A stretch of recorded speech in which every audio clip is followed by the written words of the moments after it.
Welcome to Journey to Joy Live, a podcast to promote wellness, resilience, and inspire joy. Be empowered to balance your mental, physical, financial, aspirational, and social health while providing mental health awareness and breaking down the stigma of mental illness in the Black community. I'm your host, Dr. It Joy, and I'm here to help you transform life's challenges into opportunities for joy. Let's begin the journey together. Hello, welcome to episode 164, No Secrets, Just Safety, the conversation every parent needs to have. And I have a special guest here, Lapree Jackson. She's an author and founder of Rise and Reclaim. Welcome. Thank you. Thank you for having me. Well, thank you for coming. I saw your beautiful post. We weren't even friends yet, but it came across my page of this beautiful book because you just published it. How long ago? May 26th this year. May 26th, No Secrets, Just Safety. And I said, well, I'm a child psychiatrist. I should be talking about stuff like this. So I wanted to highlight your book and have you on. So welcome. Thank you, thank you. Glad to Yeah. be So, here. yay. So tell us more about you other than you're an author. I'm a mom or a stepmom. I have 3 kids. The oldest is 23. There's 20 and 16. I'm newly married for about 4 years. I'm a recent Mm. college graduate from Eastern Michigan Hey, hey, Eastern University. Michigan. I did see that in your bio. My sister went there. I'm from Michigan. Thank you, thank you, thank you. And I'm getting ready to start my MBA in the fall. So that's a little bit about Awesome. Where are you starting? fall, and I'll still be at Eastern. At Yes, Eastern. I'm Yes. excited. So where are you from? Because obviously that's I'm in from Ypsilanti. here. I'm from Detroit, Michigan, You're from west side of Detroit. Detroit. Yeah. So okay, yeah, I'm from there too. And Okay. where'd you go to high school? Redford High School. Radford. I know Radford. I went to Cass. Yes, I know, Shaylin, so, Uh, yeah. that's right. Yeah, we mutual Yeah. friends. So yeah, and I went to University of Michigan. My sister ended up going, like I said, to EMU. So and my mom went to EMU Okay, actually. okay. That Oh, is so dope. All right, well, we're gonna jump right in because your book is called No Secrets, Just Safety, because a lot of times parents feel, scared to talk about that subject. yes. But at the end of the day, we gotta talk about it because how are we gonna keep our kids safe if they're not informative? But I mean, you posted a lot about, why you wrote the book. So let's start with that. Like, what inspired you to write the book? Well, I'm a survivor of childhood sexual abuse myself, and I did not have the language Mhm, to tell someone. I did tell my mom, but when that didn't change anything, mhm, who else to tell? And so I didn't have that language or know how to do that because the people that were supposed to be safe weren't safe for me. So mhm. how do you know what that looks like? And Yeah. so I wanted to create a book to teach children that, but also give parents the tools to be able to have that conversation with their kids. Because like you said, sometimes it's a scary conversation to have. So I wanted to make it where they have a safety plan in place, but they don't necessarily have to make it so scary and frightening. Mhm, exactly. Because from the child perspective, something happens to you, you're feeling like, "Well, that's supposed to happen," and if you tell the parent and they don't nothing happens, then you're like, "Oh, that definitely was supposed to happen." So it Exactly. kind of validates what's going on, and then you're confused because then you feel like, "Well, I don't think it's supposed to happen, but it is happening," or if your body responds to what's happening and makes you feel like, "Well, why am I liking this?" So Yes. then there's, like, the shame to it as well, and it's so much. We can go in so many directions with this, but, what do you feel like if you even know, right? I don't know if you had a Mhm. conversation with your mom. Do you feel like your mom was fearful? What do you feel like came from that where nothing happened from that? I think that she was fearful. My, household was very abusive as a child, and so she was subject to that abuse as well. And so Mhm. that was my understanding of it as I got older. Like, she was subjected to that as well.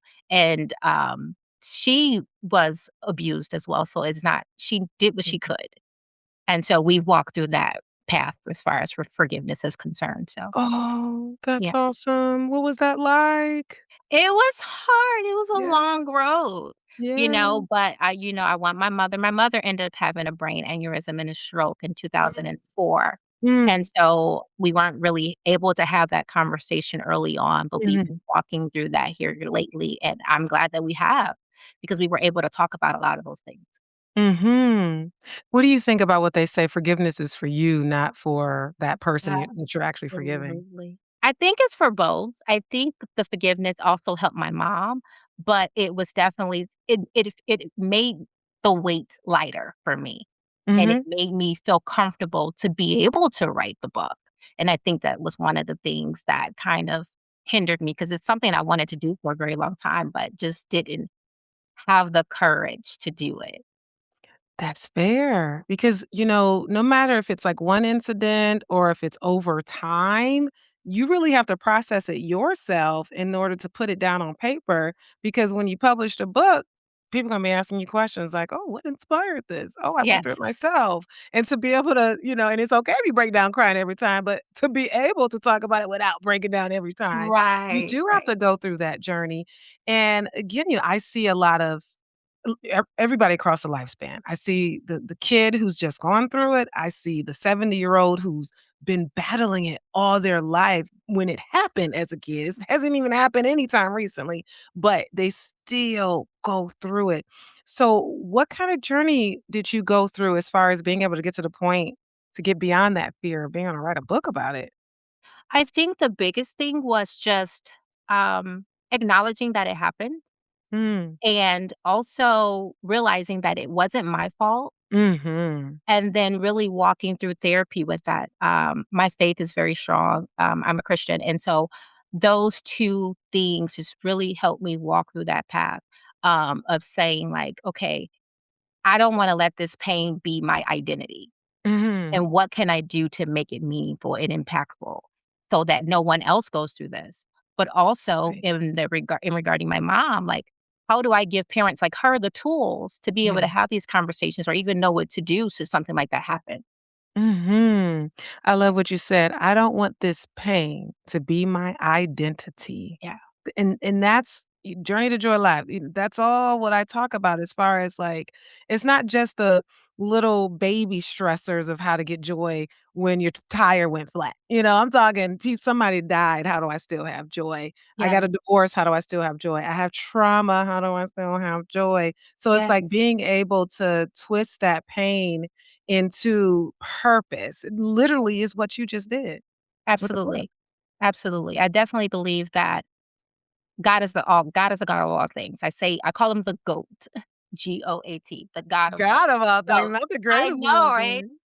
It's like everything that happens for a reason. Yeah. And so it's either going to build you or it's gonna redirect you.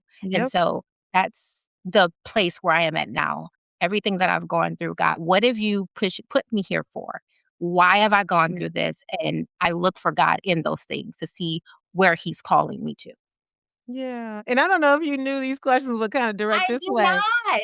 I know, I was like, "God, girl, you know what's gonna happen because 'cause I'm taking your lead, and you just said everything happens for a reason, and I think about people who've gone through trauma and, that it leads to lack of self-worth, lack of Yes, self-respect, lack of yes, self-love, and they're just like, "Why me?"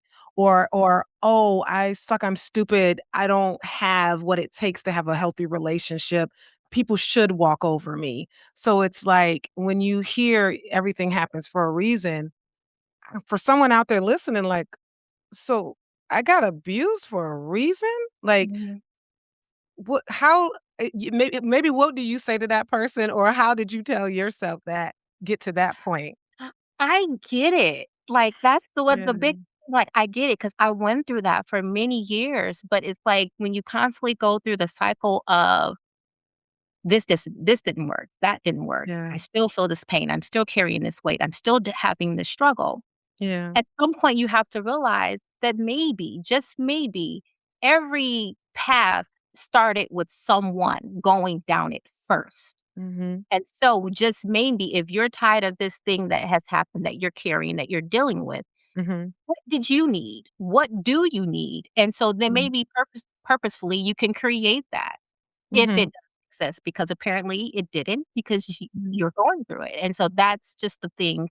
Yeah. I'm gonna say about 4 years ago, I went through this phase where I was just like, "Okay, Lord, what is it?"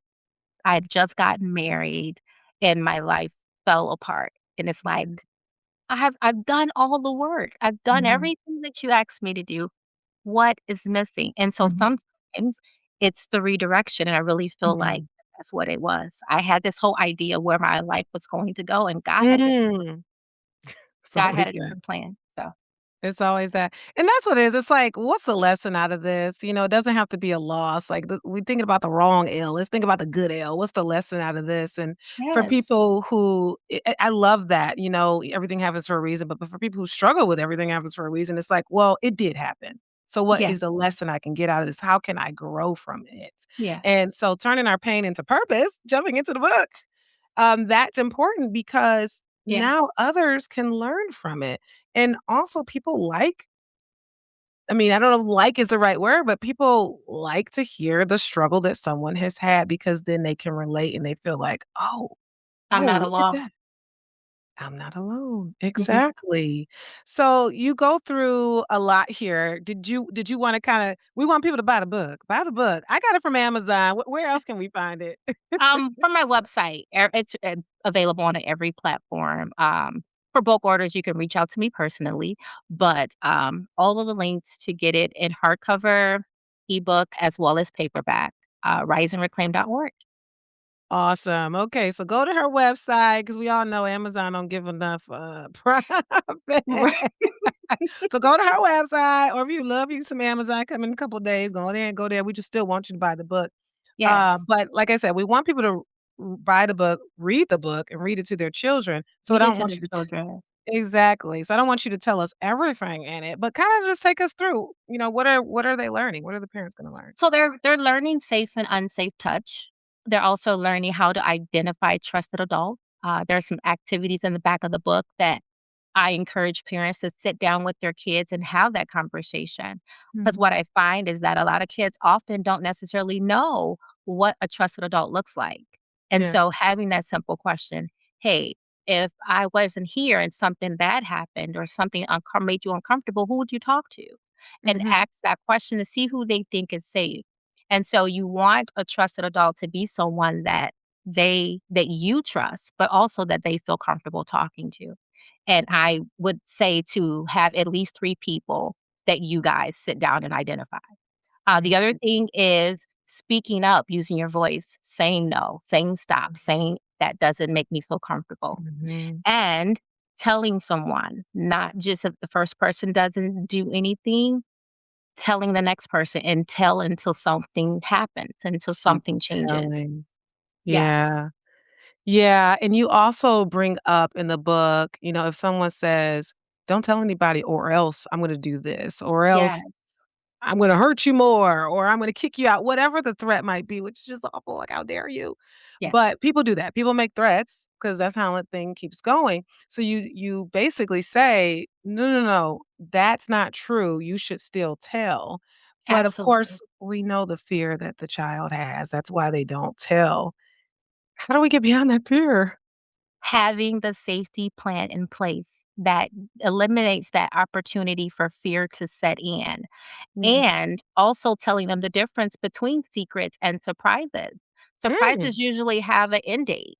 Don't tell mommy we got her a gift for her birthday. It's usually going to expire on her birthday. There shouldn't be a secret that you're keeping for an extended period of times for years. And those not something that you should be doing. And so just having that conversation with your kids and making sure that they understand the difference between a Mhm. surprise and a secret. And a secret should never involve your body. Exactly, and that's why the book is for the parents to make sure they're reading it and to make sure they have a safety plan in place. As a Absolutely. psychiatrist, I feel it's easier to make that conversation. I'm having it not inappropriate, but, like, uncomfortable type conversation all the time with my patients, and so if I see, the 2 boys, I have 3, 5, and 15, but of course, a 3 and 5-year-old, They still bathe together. It's easier to do, right? So Yeah. we watching them, making sure, but, if they accidentally touch each other or something like that, "No." I'm like, "Don't do that. You never touch your brother's privates, and you never touch anybody else's privates. By the way, has anybody ever actually touched your privates at school?" Like, I'm like, jump right in. I'm making a whole thing, and I'm like, Yes, "Okay, I don't think that needed to go that far," but we wanna make sure, and the conversation should happen multiple times, not just one yes. time, because 'cause they're gonna forget. Absolutely. Just like you teach them about looking both ways before crossing the street. You don't wanna say, "Oh, you're gonna get by a car and you're gonna die," and all these things and make it very frightening, but you wanna let them know. And so whenever they get ready to cross the street, they look both ways. It's the same thing. If you reiterate these things to them and having that safety plan in place, it becomes second nature. Mhm. And hearing you talk about the safety, as far as crossing the street and different things with your body, it's safety too. And I don't think it's brought up in the book, but it reminds me though, this topic of social media and safety, because a lot of times we might find that kids, older kids, of course, that have social media accounts are getting in touch with people who they think is their age. It turns Absolutely. out to be someone that's not their age, or even maybe it is Absolutely. their age, and they go and find them, or they give them their address, and then something happens. So, any advice on that? How do we protect our kids? Should we just eliminate all social media? Is that I okay? don't think necessarily eliminating all social media. I think at certain ages that, yeah, I don't think that they should be having access to it. That's just my personal preference. But I did talk a little bit about that in the book and just making sure that you let them know, like, you really want to know who you're talking to. And the parents want to know who their kids are talking to. And so that's one of the things. But absolutely, you want to make sure that who they're talking to on social media, if anyone, that you know exactly who they are. Oh, yeah, and, honestly, none of my kids are on social media that I know of, because 'cause I've caught the older one on Instagram or TikTok and YouTube at one point, and it was this profile, and the person had obviously a profile of, like, a young black male playing basketball, and so it's like, "Oh, this is a cool person, let me talk to this person," and so I'm Hmm. like, "Who is this person you just talking to? You think it's cool?" And we looked it up, it was so easy. It was this older, white, scraggly man with this long hair. I said, "Do you realize," showing the picture, like, "Do you realize who you were talking to?" He's like, Yes. he was And so that is what, yeah, shocked. absolutely. That's so easy. So It's to the very parent, easy. yeah, so to the parent who says they don't want any social media for their kid, I'm okay with that. I don't think you're being overboard, but to the parent who gives all access and on the other extreme, you need to monitor it. You have Yes, you to definitely need to monitor it. monitor it. And a lot of parents sometimes think that that's an easy way to kinda keep the kid busy so they can do other things, but it also gives the outsiders access to them, so you really wanna monitor that. Yeah, it's hard being a mama, cause Yeah. you're right. We used to give our littles the tablet, and it's just like, "Go away, go over there." Yes. But even that caused issues, not with, like, Yeah, encountering sexual stuff, but just, yeah. like, temper tantrums when we would take the tablet away, and you just really gotta change what you do to change the behavior, so it's not like you're being a bad mom for doing those things, you just gotta change it. Yes, Yeah. absolutely. And you said how old were your stepchildren? You said 23 and 18? 23, 20, and 16. Oh, I missed the middle child. You're 23, 20, and And 16. 16, yeah. Is it 16-year-old female or male? The 16 is a girl. A girl, Yes. okay. Her name is So Kiasha. okay, Kendra, okay. So you, married her father 4 years ago, so you've known her at least 4 years, but I imagine maybe more than that, right? Yes, 11 years. Oh, wow, 11 years. So, I imagine, have you had the conversation with her since you are So, a little. okay. I kinda leave that to her parents. I know I am a parent as well, but, sometimes the co-parenting dynamic isn't always the easiest. So, yeah, Yeah, I gotcha. allow her mom and her dad to have that conversation with her, but I'm very Makes sense. open and she can come to me and talk to me about anything. Okay. Yeah, that makes sense, especially when the mom is involved. It's a little bit different in my household because I'm basically the primary mom. So I've had all the conversations, and it's a boy too. So that's different too. I've had all the conversations with All him. of them. In fact, some of the conversations where I feel like the dad should have the conversation because it's like dad, you guys are both boys, you have the same compartments down there." But even I've had those conversations because again, it's just easier to have those conversations. But I completely understand that. But have you noticed, with your 16-year-old, like, any, had do you know if this conversation has happened from her mom It has or happened. she read the book? Okay, Absolutely, it has happened. So, nice. yes, definitely she is very well aware, and she's very outspoken, so I know if anything uncomfortable happened, yeah, it would Yeah. definitely be said. Gonna make sure. Yeah, and, we're talking about kids, of course, but of course this can happen to adults as well. We had lots of women coming out about different things. We got something Mhm. to reach the news, the media, the Me Too movement, and all of that. And there's still that fear of how do I tell people? Because then it's like your reputation that gets ruined, or you lose your job or something like that. Any advice that you have to adults who are just like, "Oh," of course, the same as you, like, "I wish I had that when as a child, but Mhm. now this is happening to me now. What do I do?" I mean, definitely speak up. I mean, I'm a strong advocate of therapy, and Mhm, sometimes it's easier to begin talking about those things in therapy before you actually tell someone. So I went through therapy for since I was 18 years old. I've been in therapy on and off for a very long mhm, time, mhm. and I definitely feel like it's something necessary. But one of the things I have with No Secrets, Just Safety is trusted adults, and those are people that are saying like, I'm gonna be that person that you can come to. I'm gonna be that safe space. I'm gonna listen. I'm gonna affirm you, but I'm also gonna take action. And so maybe finding some trusted adults in your circle that can be that for you as well as an adult. Mhm, for sure. And, there's family friends. I don't know if a lot of people still do godparents, but I know some people do have like a godmom, godparent, uncles, aunts, grandparents, that kind of thing. So if you establish that network ahead of time, this is the person you can go to. It's definitely Yes. very important to be able to have someone that they trust. But are there some simple phrases that every child should know by heart before they ever even need to say them? No, no, stop. That makes me uncomfortable. And you have that in there. I don't remember what page, but it is in Please here pay attention. It twice. is absolutely There it is. That no stop, page not 5. that. I don't Yes. like this. Look at you. Mhm. Yeah. No, and it's the cutest little girl just throughout the book. It's almost like you created yourself. Yeah. Yeah. It's And it look everything I needed as a kid, honestly, and so I tried yeah. to make sure I touched all those points. Yeah, for sure. And then no is a complete sentence, It my body's my own, my body's sacred. So all those things are very important for you to grow and learn, growing up anyway, right? yeah. Yes. So definitely very important. So how is it going? What are the next steps with the book? Are you gonna create anything from this? Yes, I want to get it into the schools. I think that's a place definitely where most of our kids spend a lot of their time, so getting that, I would love to have trusted adult offices in all schools. But I'm working on a facilitator's guide for the book to kinda help parents, caregivers, churches, kinda reiterate the topic of the book and have those conversations, know how to have those conversations. Yeah, that's important because you can definitely do a lot with books in general, workshops and groups and things like that. So we got to come in here. The boys do need to have the talk with their dads, but they also need to hear it from a girl, woman perspective too. I mean, that's why we got two parents. We got the woman perspective from the mom, and the male perspective from the dad. And I don't think you go into too much detail about like who's going to be the one in the book, but any comments on that?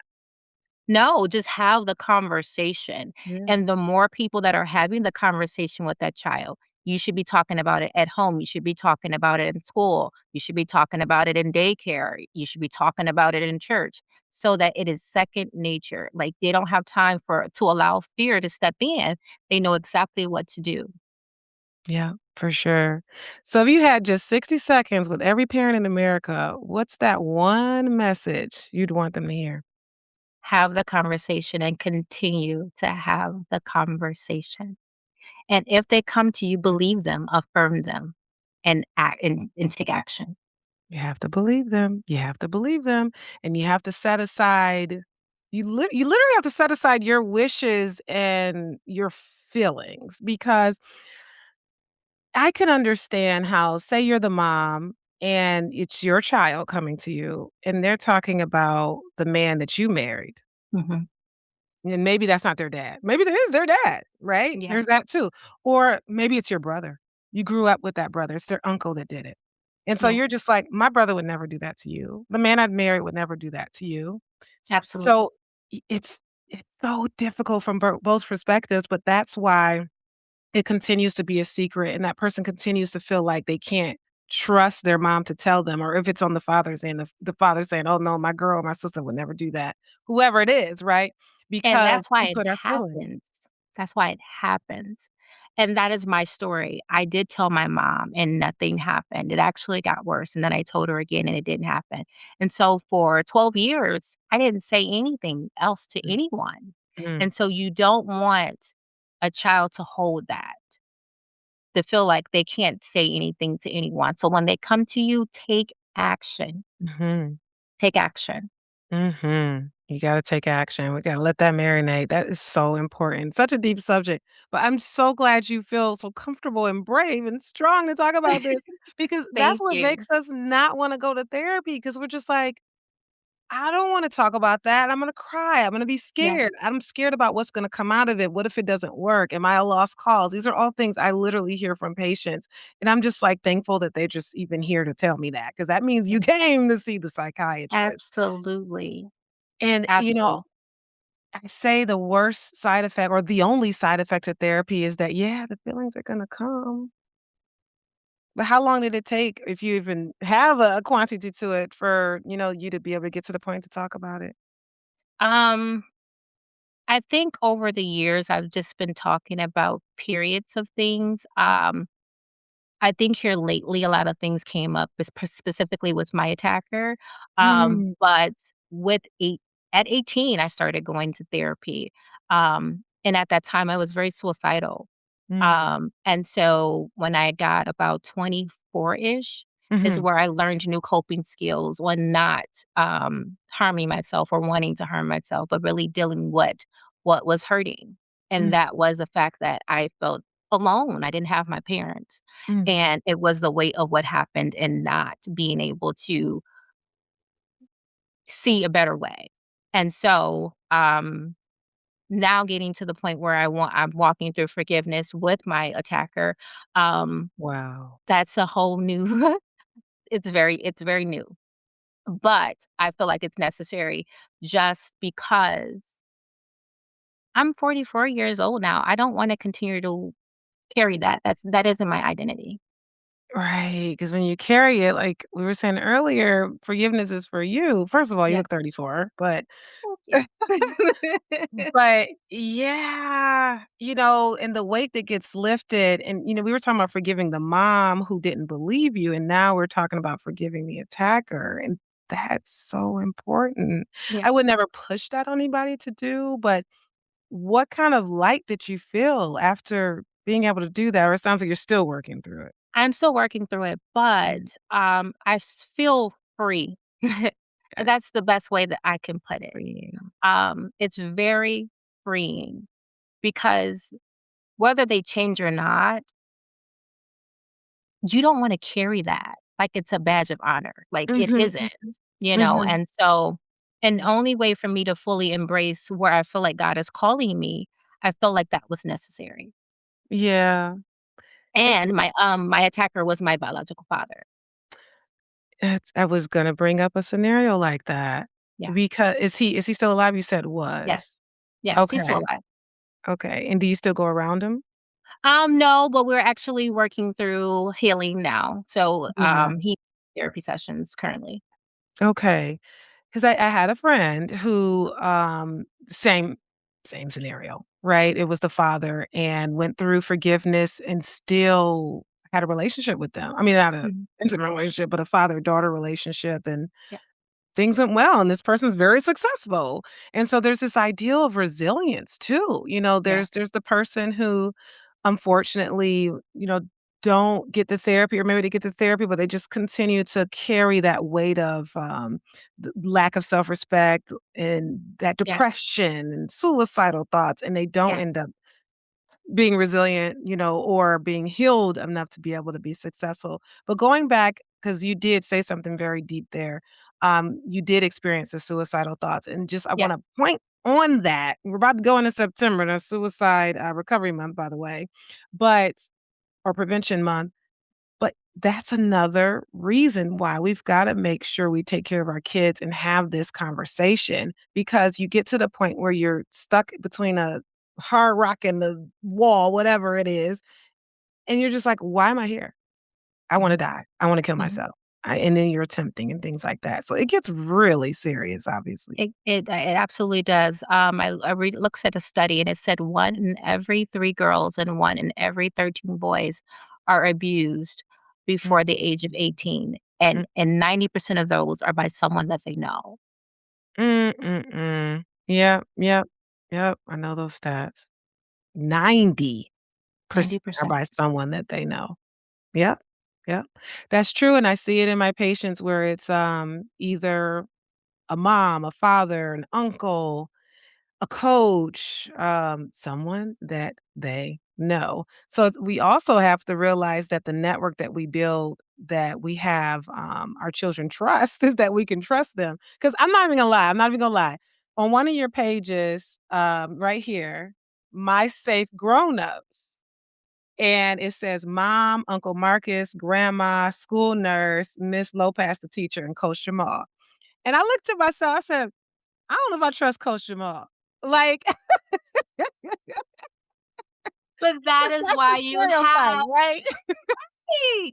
That's why you have to have the conversation, because a trusted adult is Yeah, someone that you trust, but right. also that the child feels comfortable with, and so you need to know who your child feels comfortable with and why. Exactly. Absolutely. Yeah, you Because have to make sure. yes, Coach Jamal could be. I Absolutely. don't know.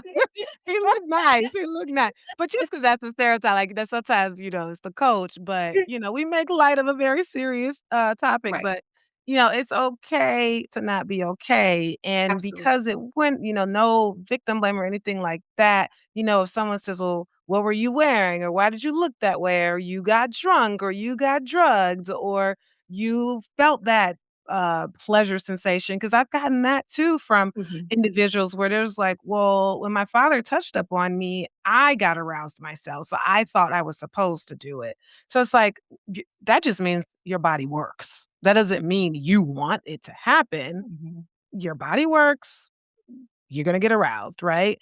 And it's a matter of education and self-awareness and knowing these particular things so you can realize it's not your fault. Absolutely, and that's one of the things too in the book is to name the body parts and know their functions because, yes, if your body works, yeah, those things are going to happen, but that doesn't necessarily mean that it is okay and that it's right and that it should be happening. Yeah, we got a really good question here. I hope you don't mind that your name is flashed up on here. But what if you've been through sexual abuse growing up and you survived it and it came up again and it gives you flashbacks or a flashback and sends you into a dark place? How do you handle it? I'm going to have you answer that first. And of course, I'll answer. Absolutely. I definitely believe in therapy.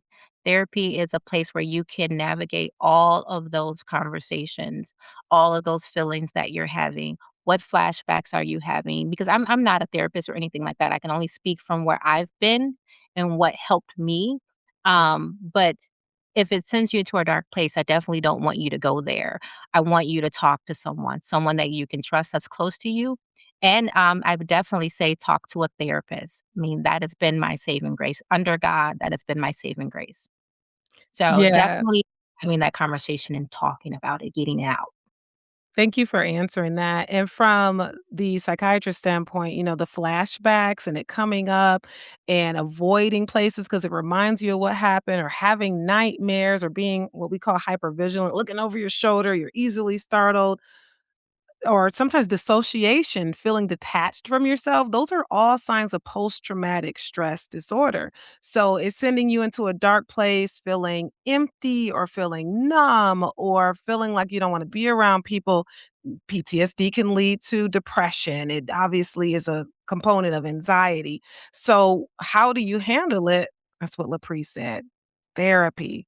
And for some people, it gets to a dark place where you're not sleeping, you're not eating, you might be having suicidal thoughts. You might be self-medicating by drinking alcohol or using drugs, or a person might say, I smoke weed every night so I can get to sleep. You are self-medicating, right? So maybe a medication could be helpful. So that's where the psychiatrist comes in hand in addition to the therapist. So if you're at a point where you can't work or relationships are dwindling because this is coming up, then that's a sign to seek help and see someone. And thank you so much for asking that question. Yes. Yeah. Well, this is going really good. This I is don't know if there's any great. other questions or comments. I mean, as you can see, this people don't talk about. It's Yes, what it we need. definitely it's taboo to talk about. Mhm. I mean, my mother was a victim of sexual abuse, and several of my aunties were, and it's just like it's something that's not discussed, and we have to stop that. We have to, in order for something to different to happen, you have to do something different, and you have to bring light to it. Talk about it. Tell someone. We have to stop the cycle, and hearing that your mom went through it, that doesn't stop that, she didn't notice it or believe it happening to you, but it's stopping with you because you're out here studying it, becoming self-aware, educating yourself, putting a book out, educating everybody else. But yeah, having to break the cycle. Thank you, Shaylin. And shout out to Shaylin. She's the one that posted your book because I'm Yes, friends with her on Facebook because I went to college with you. And that's so my that bestie. yeah, and then, you guys happen to be besties. Exactly. So yeah, now I remember how I got across to you. But yeah, thank you, Shaylin, for being a good bestie and posting and sharing. It got on my feed and got you on this podcast. So thank you everybody for the comments. I'm gonna pull your website back up and you're gonna tell us what else is on that website. You're founder of Rise and Reclaim. So what exactly is that and what will we find outside of your book on that website? Rise and Reclaim, honestly, Rise is something that I've been working on. So I've been in therapy for some time, and so I came to a place where I was stagnant, where I didn't Mm, really know what were my next steps. Like I've been in therapy, it's not helping. What do I need to do? I felt stuck. And mhm. so I created what's called the RISE method, and it stands for RISE is recognize, I for integrate, S for stabilize, and E for execute. Right. And that's kind of the process I went through to get myself to a place where I could actually talk about it and not just talk about it, but do Mm. something about it. A Mm. lot of times I feel like with therapy, you know why, you know the mother wounds, you know the father wounds, you know the Mm. things, but how do I change that? What do I do? There's the talking about it in therapy, but I'm an action person. Like, what do I do? Yeah.